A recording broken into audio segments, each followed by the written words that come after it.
What is up, Thrive fam? CJ Finley here again with another episode of the Thrive on Life podcast with my lovely wife, Erin Finley. And she's going to be taking over today. I don't really know what we're going to be talking about. We shot some ideas around, but I'm just going to let her take it and go with it. So what do we get into? Well, way to put me on the spot here. So we talked about doing a podcast tonight. It's Thursday. Feels like a fast week, and we just put the baby down, and it's one of those nights where we're closing out the week and felt like a good time to hop on and film a little bit. So I was thinking, I've been listening to a lot of podcasts lately, a mix of like educational, scientific, personal development. And I think what I like the most about podcasts is when it's like just real conversation, but also valuable. So I was thinking what I would ask you tonight is a little bit of current situation. Like we'll talk a little bit about what's on your mind currently, what you're doing, a little bit of reflection, and we'll see where that goes. So first question I have for you. Hold up. You say, so I get real conversation. What do you mean by valuable? What I mean by real conversation is I don't love podcast episodes that are just sound like they're reading from a textbook on, like, for example, if I'm going to talk about periodization of training for peak performance, if I really wanted to understand what like the scientific literature says, I would just look it up.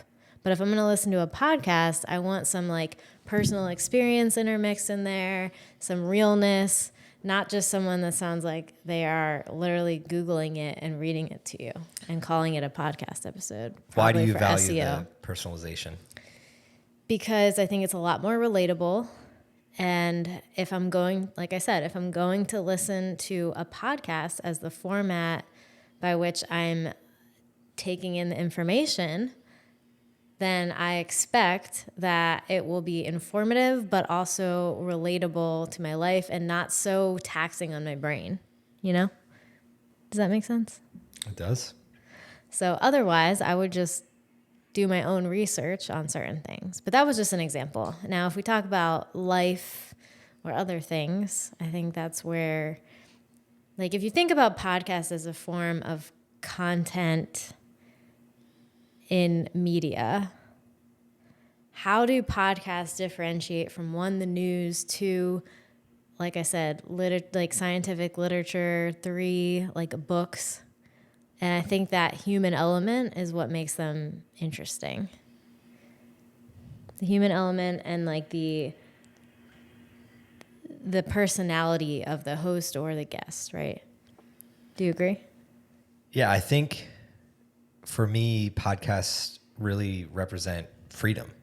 And freedom is something that I've always valued. Even when I was a kid, I liked to do what I wanted to do when I wanted to do it. And podcasts, in terms of a form of entertainment and education and information, allow you to press record and share with the world what you're thinking. What makes you listen to someone's podcast more than once? You mean what makes me listen to that specific host more than once, like Correct. multiple episodes? Yep. I think a few things. Off the top of my head, first and foremost, it's less about the host and more about the guest. So I search for information that can help me in my own life. So if we're talking business, health, family, I think those are the three pillars of my life right now, family being first and foremost. My buddy Brady on Instagram just posted a podcast that is about fatherhood, and two guys started it. 2 years ago, I wouldn't have even commented on this story about him posting this podcast, but I asked him what he thought about the podcast, and essentially it convinced me to search this podcast, and then I'm going to listen to some episodes and give it a shot. So I guess to answer even more in depth, it's more of the topic than it is the host or the guest. It's what information do I feel like I can gather that's going to be helpful in my life. And I like podcasts because there's no paid, what's the word for it? Like Agenda. distraction. Yeah. Agenda. People will get on and I can listen to both sides of different things. And like one side is nutrition, right? That's a topic that like everybody has an opinion on. I can listen to different people and their different views on it, on nutrition, and then try my own stuff that works for me. Right. But I can integrate different things from different people and different viewpoints in. And that's something that's hard to get in other platforms because people are always trying to push a certain agenda when it comes to other platforms. So I guess a little bit about your current routine of how you digest, I don't know, information like podcasts for the purpose of your own personal growth, whether it be in fitness or optimal health or business. How do you integrate listening into your day? Like, what does a typical day look like for you as it relates to consuming information? Like, you like to read, you like to listen to podcasts. How does that fit into the structure of your productive day? I like to compound my time, and I just had Patrick Lyons on the podcast earlier today, and he called it habit stacking. Mm-hmm. So one habit is I pretty much run every day. So while I'm running, I listen to a podcast. So I'm compounding my time to be productive in multiple ways, both physically, mentally, spiritually. So physically, I am running and exerting myself to improve my physical capabilities. Mentally, I am listening to a podcast and learning and gathering information and research to help me in my own life. And then spiritually, when you run, it just allows you to kind of take a step back and realize what's most important in the world, and kind of is a freeing feeling. When it comes to consuming information, I'm very careful about not over-consuming and being an overconsumption. I pride myself in somebody that's more of a producer than a consumer. So I probably listen to like one podcast a day. And how do you choose what podcasts you're listening to? Like I'm just curious about that because it's something I've been thinking about lately. Like occasionally I'll open up Spotify or podcasts and I'll search on a topic, like you said. Like if I'm just curious about a specific thing that week, I'll search the term. Like this week it was molecular hydrogen and how consuming that in water is beneficial for optimal health, as an example. Do you go by like shows, or how do you decide what you're going to listen to? Is it based on what you're dealing with in business that week, or what's the only show I watch, I listen to every week, is My First Million. And that's because they live in a world that I really like, which is like coming up with ideas to make businesses out of. And they have nailed the head on, they've nailed edutainment. Like they're very educational in terms of the guests they bring on, and then just the two hosts are very educational in this world, but it's also entertaining. Like what I like about them, they're authentic. Like real. Yeah. They don't try to act like they know everything, but they're they're super successful, but they are. Other than that, it's very sporadic. It's topic based or person based. So I've listened to some Nick Bear stuff based on the person that's on there. I listen to Tim Ferriss. I listen to Huberman, sometimes Peter Attia. I've listened to How I Built This in the past, but really it's topic and guest based. I listen to every single one of my podcast episodes. So on my run today, I listened back to the one that I dropped today to improve my own hosting capabilities. So it's nothing special. I'm very like, what vanilla, about, I would say. Yeah. What about books? So if anyone has been to our house, you will see that we collect books, and we're always collecting more. I think Erin is more of a collector of books than she is getting through them, but that's because I have like reading ADD, and I like to be reading multiple things at a time, and it might take me a while to finish it, but it depends on what mood I'm in. So that's kind of why I was asking about the podcast, because I have a similar, like if I'm driving home sometimes from work, it's a similar mood. It's a certain mood where I want to listen to a certain type of topic. If I'm running, it's a different type of topic. Same thing with books. Like if I'm about to go to sleep, I'm not gonna read something really intense. But the difference, I think, okay, I'm not even going to give my opinion. I'm going to ask yours. The difference in the types of things we read. Yep. So I was gonna get there because I noticed that you're reading Buy Back Your Time, Turning Pro, and I think one called like How to Be Wealthy or something. Primal Leadership. Primal Leadership. How to Be Wealthy is something somebody sent me. Okay. Well, it's lingering around our coffee table. So talk a little bit about that array of books and what maybe some of your takeaways have been. Would you recommend those books to your audience? Yeah, reading. I read books based on multiple factors. Most of the time, I'm probably reading 2 books at a time. And one of the books is for me, and then one of the books is business cases, things that I need to learn to be a better coach, be a better CEO, be a better advisor, be a better investor. So the Buy Back Your Time, I've realized that as you scale in business, a lot of CEOs, founders, executives struggle to understand where their time should be invested in and what they should be delegating, what they should be working on, and how to decipher what every day looks like. So Buy Back Your Time essentially teaches you how to effectively delegate and elevate and own your time throughout the day as a leader. So that way you're spending your time on maximum output, not what feels good. Because usually what feels good is doing a lot of little tasks and checking off the boxes. But as your company is growing, the reality is you need to be putting people in places where they can succeed at doing multiple tasks so that an army of people can be doing stuff while you're focusing on what's that big boulder that needs to be moved so that the business continues to thrive.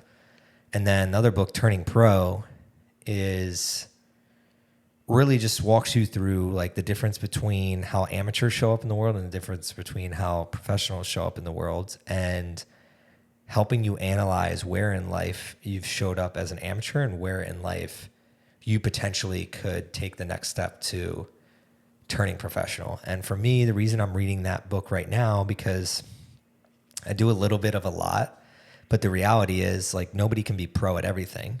So a difficulty I've always had is, what do I want to turn pro at? And what am I okay just staying an amateur at? And some of the things that I think about is like, okay, I podcast, I do YouTube, I'm on social media, I am an athlete. Which one of those things do I want to invest time in as a pro? And which ones do I want to maintain just being an amateur for the time being? And what's your conclusion been so far?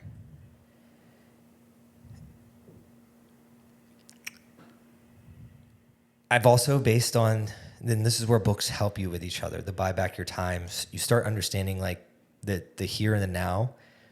As an athlete, I have a special chance right now I'm 32 and we have one child. The more children we add into the mix, the harder it's going to be for me to be an exceptional athlete. The older I get, the more work it's going to take for me to be an exceptional athlete.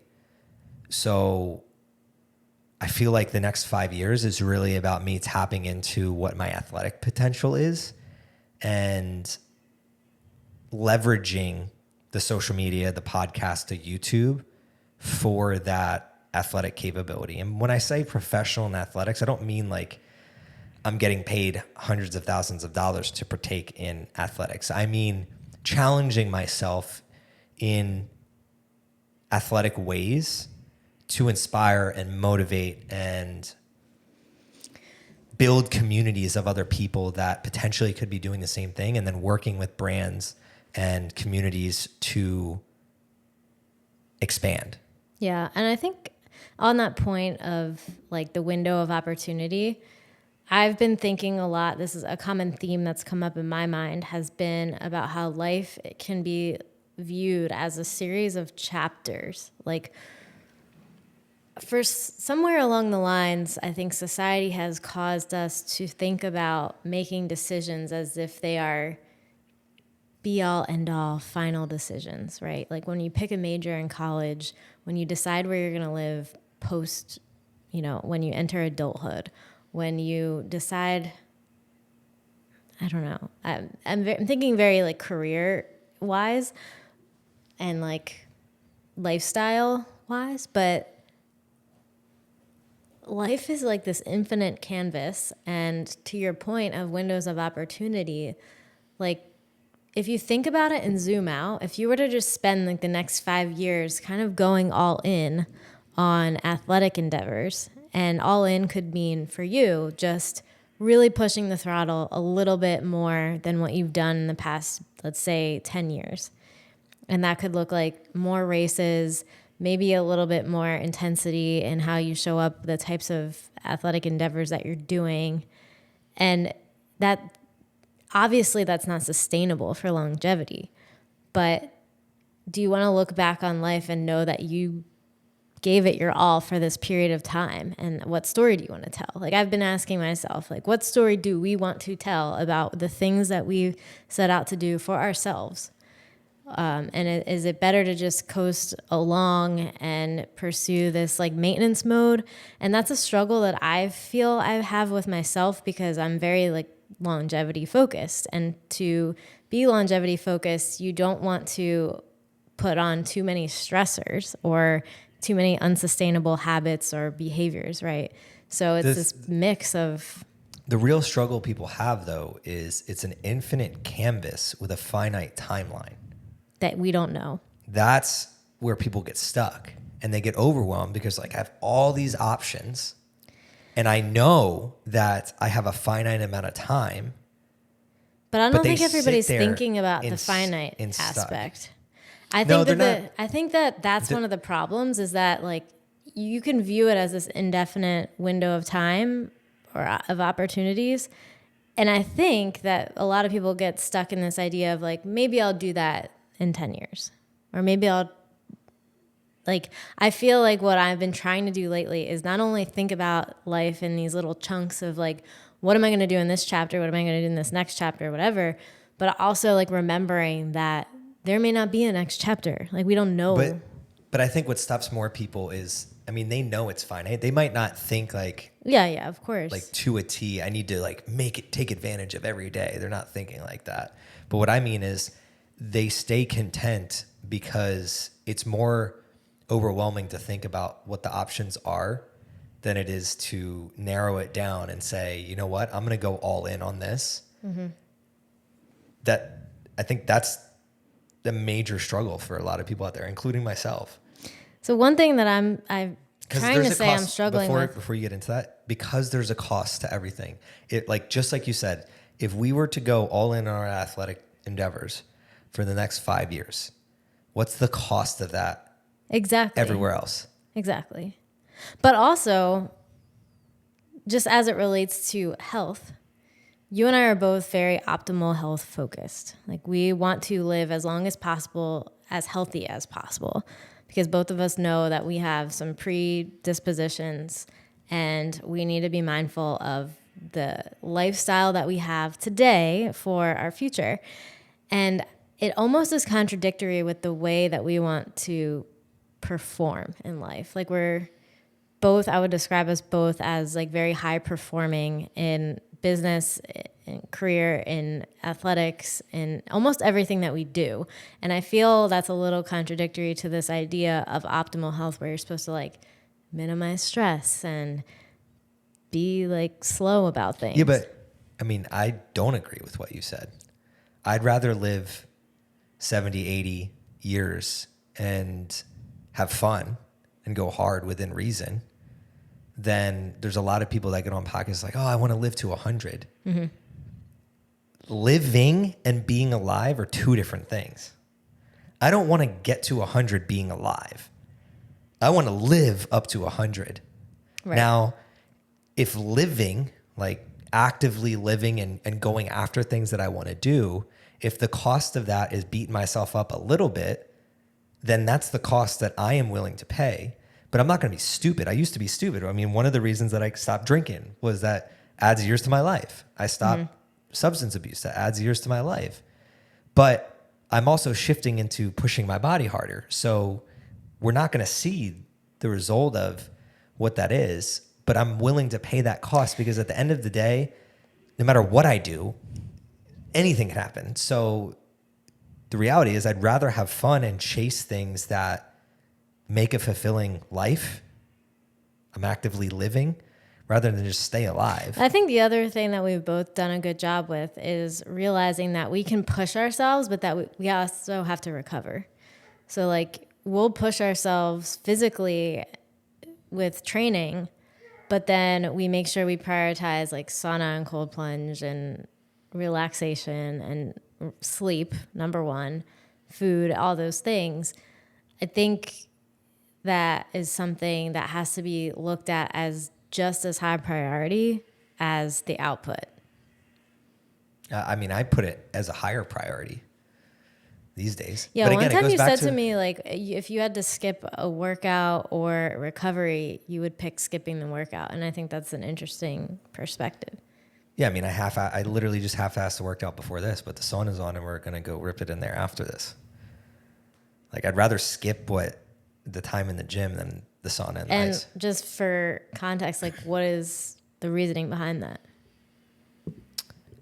I think, well, I have an unfair advantage. I've been working out for 16 years. It's not unfair. You put in the work. So it is an unfair advantage, but it's like, I like having that unfair advantage compared to the average person. I've worked for the unfair advantage, like you're saying. So a day or 2 or 3 days, I could take a week off from working out. It's not going to really affect me. But if I take a week off from sauna and ice mentally, like if I took a week off from working out, like mentally, you think you'd feel it. I'd feel it too. But this is the thing, like I don't consider going on a walk working out, but like most people might. So we'd have to like go into the context of, but if we're saying I'm not lifting weights for a week, but I can go on a 3-mile walk, then I'd much rather do a week of 3-mile walks with sauna and ice than the opposite of lifting during the week and have no sauna and ice. Interesting. Now, that's after having done sauna and ice for years now and understanding that like that's more pivotal to me feeling I think it's euphoric and clear and sleeping better than giving my body 5 days of no lifting. Like, when do you feel like you felt the benefits of sauna and ice? Because in a culture where we're after like quick instant gratification, it's something where I think someone could try it and be like, okay, yeah, that's kind of uncomfortable. I don't need to do that every day. But you've definitely developed this habit where it's a part of your daily routine and you know how it's impacting your life in a positive way. How long do you think it took for you to see that impact? I mean, going back to value, it's not about me. It's about who's listening to this. If you're listening to this and wondering if you should add sauna and ice into your routine, the easiest way to see the difference is contrast. Do 7 days of sauna and ice. Do 7 days without it. Have a notebook. Write down how you feel. Now, I'm good at being in tune with my body and see, like, I don't need a notebook to feel the difference and to understand the difference. Other people might, but I've been doing this for over a decade. So for me, that's how I know is a good instance is like we were down the shore. We went 3 weeks without, the gym we went to had a sauna. And I was pissed when it was half broken half the time because I was looking forward to getting in the sauna and it was broken. And I know that like when I get angry because that's broken, it's not just because I have this thought that I like the sauna. It's like my body knows and is like ready to go into this thing and enjoy it. It's just a feeling. And the other thing is like my parents, I think anybody's parents, it's hard to get them to make health changes. I think everyone would agree on this. Most people in that generation, it's tough to get them to change some of the habits that they picked up over the years. But getting them in a sauna is easy. Yeah. There's a reason behind that, because you just feel good after. Yeah. It's It's hard to you get can't people to really work out though. describe. Like that, it's much harder to put them through a 30-minute, you're going to pay attention and do this workout. But it's very easy for me to say, hey, you guys want to come in the sauna with me? Well, I for think that 10, has to 15, do with 20 like minutes. working out is a little intimidating because you have to know what you're doing. You have to kind of have a plan. It's uncomfortable for people that don't work out, but to sit there in heat and feel a relaxing atmosphere from it, sure, the barrier to entry is much lower. All right, so I have two more questions for you if we have the time. One, We make the time, we make the rules. That's why we podcast. so one question I've been thinking is, what is something that you're actively trying to learn lately? I'm going to add to this question. What is something that I actively want to learn? Sure. Something I'm actively working towards learning in the current moment.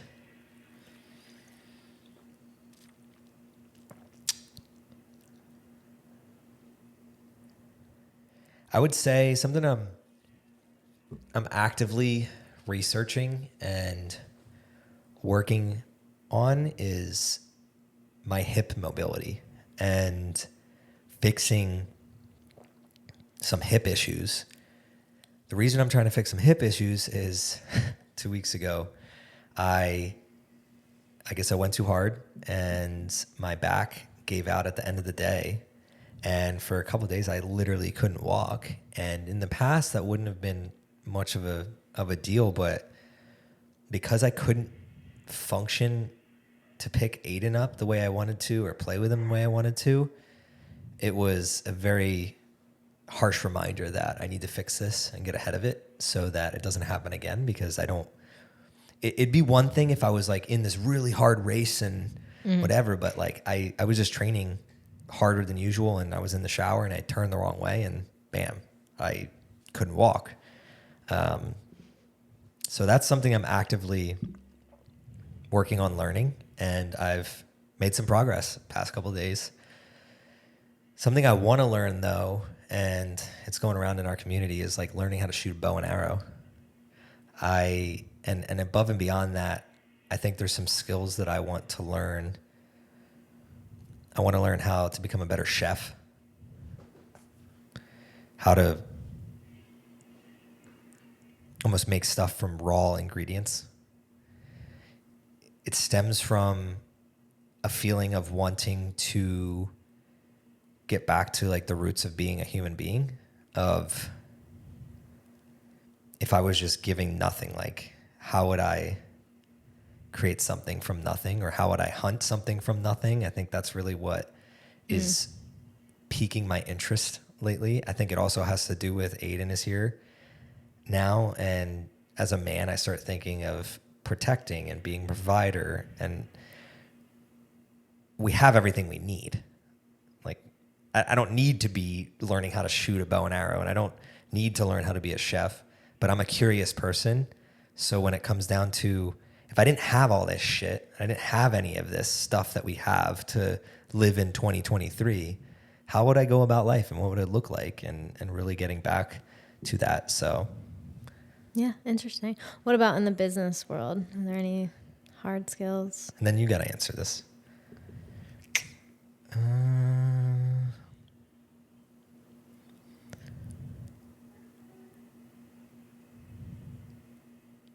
Oh, I have a good one.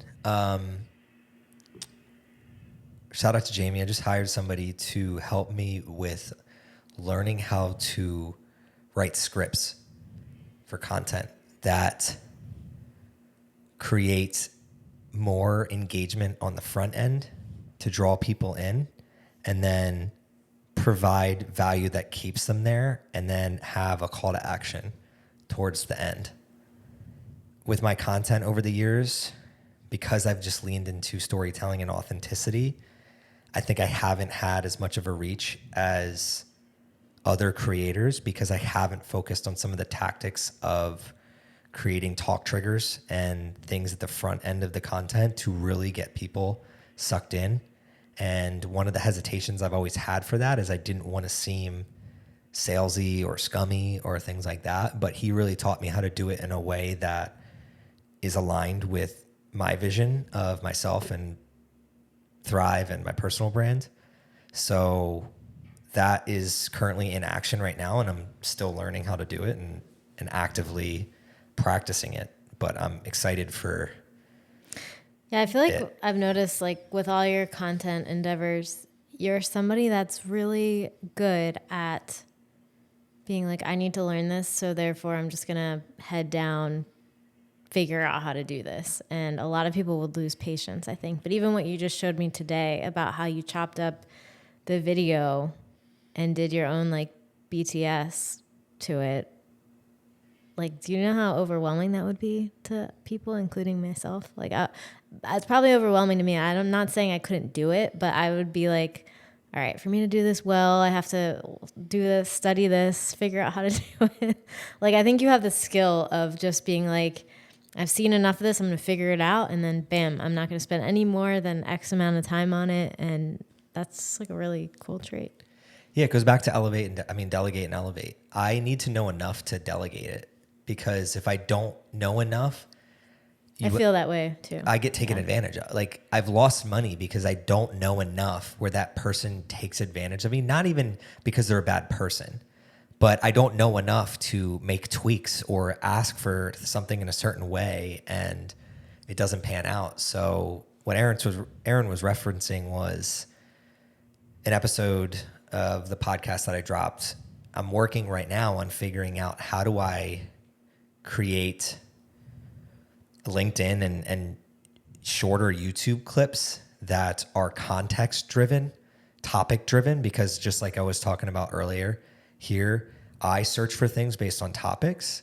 And that's another thing that I haven't done well in short form, where it's just, we take the top kind of clips from that episode and it could be so sporadic in what the topic is. And that's kind of how TikTok and Instagram work.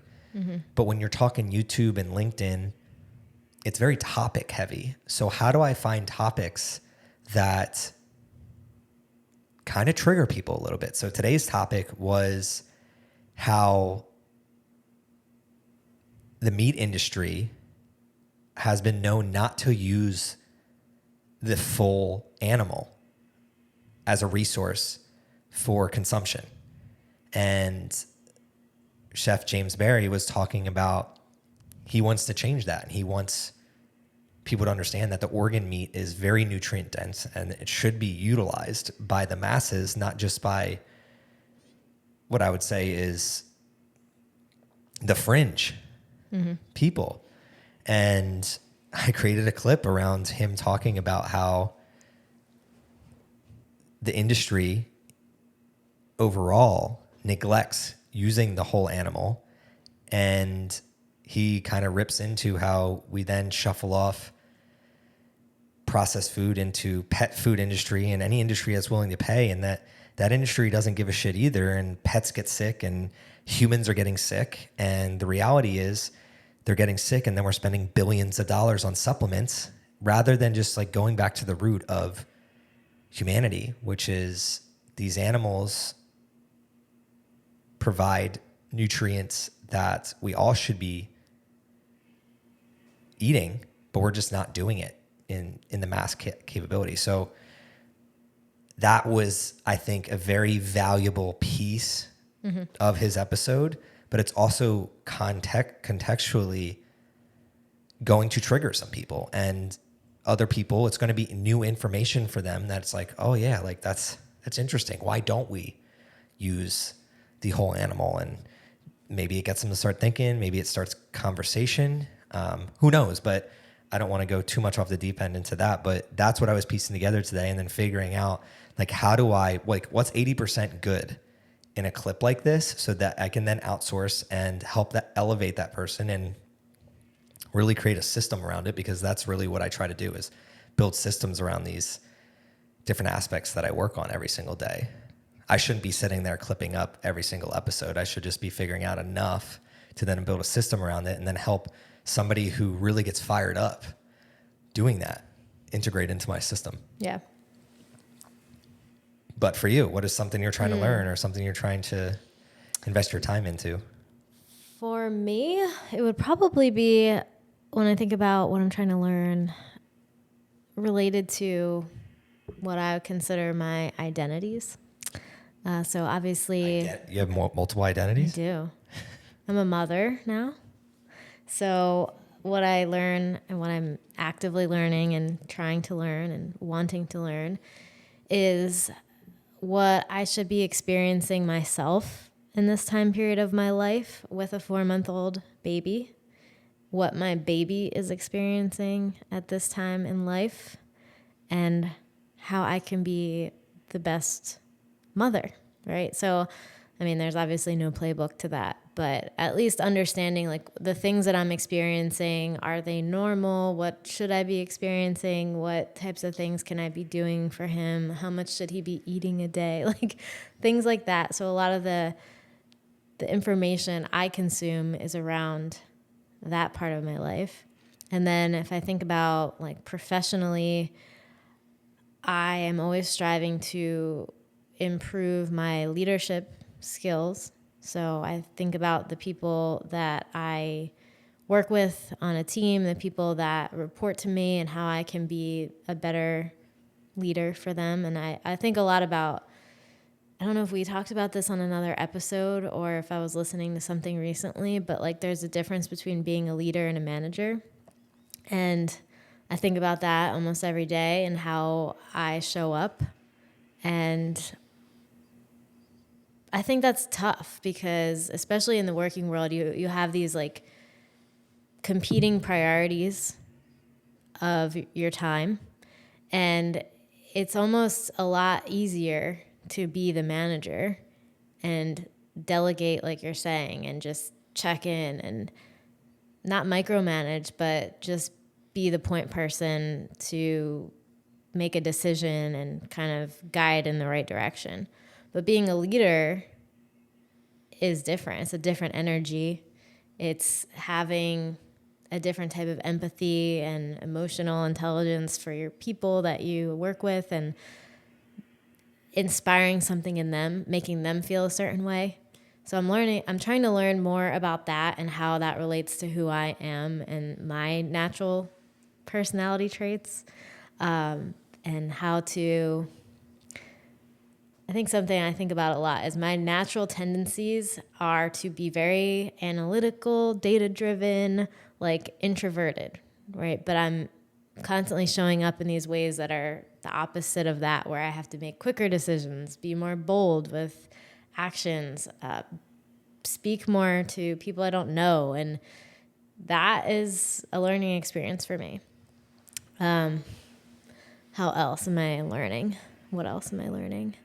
I like what you said about the chef. I've been baking a lot, trying to bake more with like, gluten-free, dairy-free as usual. I've been gluten-free and dairy-free for many years now, but also like no refined sugar. So using the most wholesome ingredients. We like to have fun with desserts and experiment.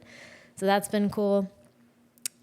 I'm also learning more about how to integrate endurance training with functional strength. So I think that's been an experience because a lot of what you find out there for endurance athletes and training plans, like say eventually I'm going to run my first marathon. But if you look for a marathon plan out there, it assumes that you're only running. And I never want to be the person that only runs. So I've been trying to learn how to best integrate not too much strength training, but enough to maintain lean muscle mass and enough strength to supplement running. This is the difference between you and I, where you're saying that you want to run a marathon. You could run a marathon tomorrow. Okay. What am I waiting for? Yeah. I don't want to injure myself or overexert myself.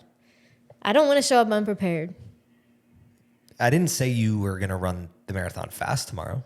Okay, well, if I run a marathon, I want to make sure that That's showing the up. difference. That's the difference. I don't though. want to make sure I'm running it fast. Like, I don't want to use that terminology, but I want to know that if I show up at the starting line of a marathon, that I put in the work to be there. And I don't feel if I were to do that tomorrow, I could finish it, but I wouldn't feel good about my progress. And I want to feel good about my progress. But the only way that you feel good about your progress is you know what you're actually shooting for. So what are you actually shooting for? What is the goal? The goal isn't to finish the marathon because you just told me I could finish the marathon tomorrow. So what is the goal?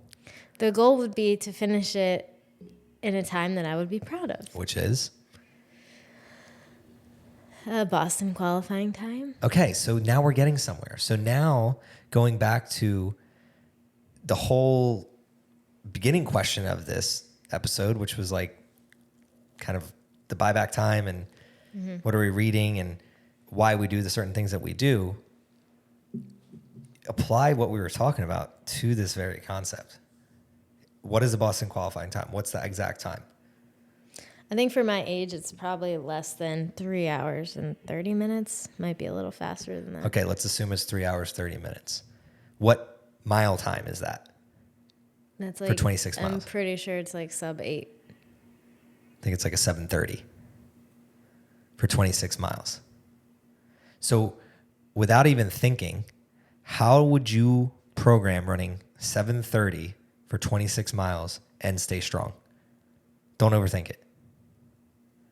I would do one long run a week. I would probably run 5 times a week with one long run a week. And probably 2 of those runs would be integrating speeds faster than a 7:30. What about lifting? On the days that I run fast, I would probably do a hard lift day so that on the next day I could just fully recover and not do like a fast run and then a hard lift. And then I always feel like upper body isn't super taxing. So when I say I would combine running and lifting, it would probably be like running the fast tempo with a lower body day.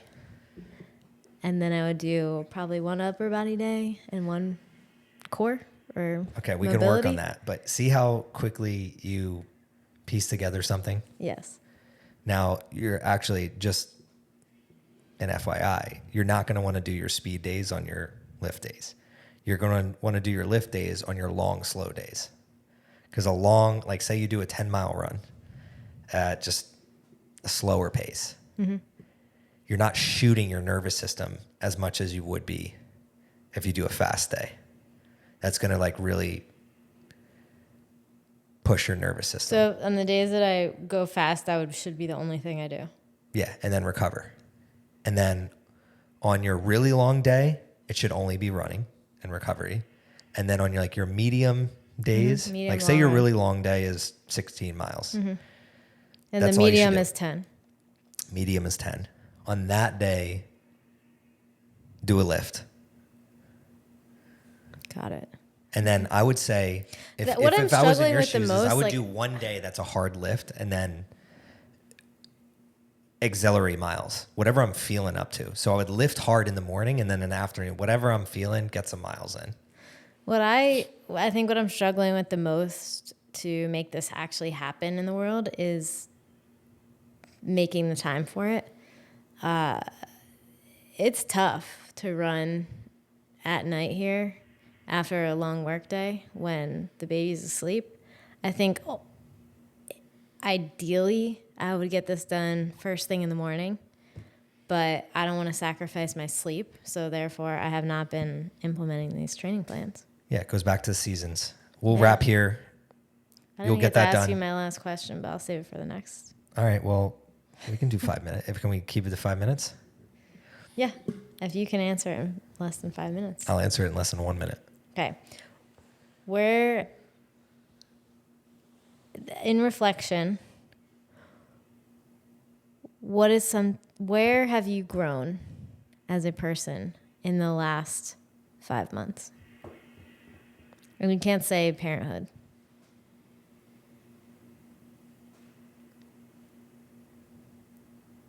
It's a great question.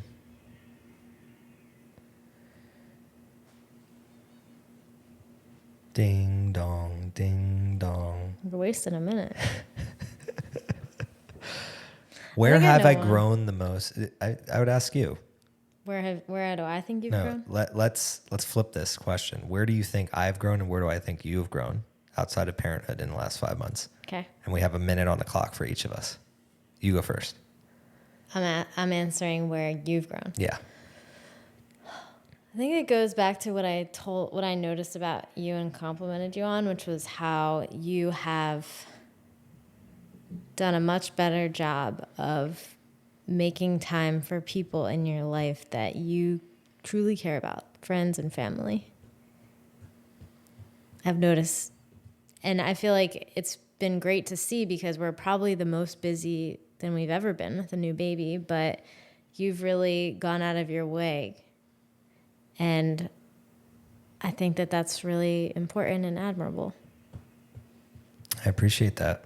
I think having him has made me realize what's most important. So I started reflecting and investing more energy into that. For you, I think the most growth that I've seen from you is that you can't do it all. Which... What about my not stressing as much?